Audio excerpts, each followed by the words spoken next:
S ಎಲ್ಲಂಪಲ್ಲಿ. ಆ ಇಂದಳ ವರ್ಗೋ ಪದಗಳು ಓದುತ್ತೇನೆ.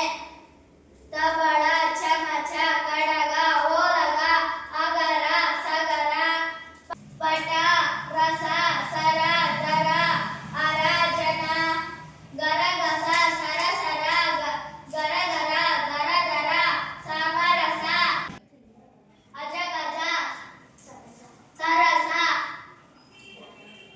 ಸರಸ, ದಸರ, ಸದರ, ದರಗ, ಗಮನ, ನಗರ, ಅಮರ, ಸಮರ, ದವಸ, ಮಸನ, ವಸನ, ವನಜ, ಜಳಜ, ಚಲನ, ಉದರ, ಉದಯ, ವಾಚನ, ವಚನ,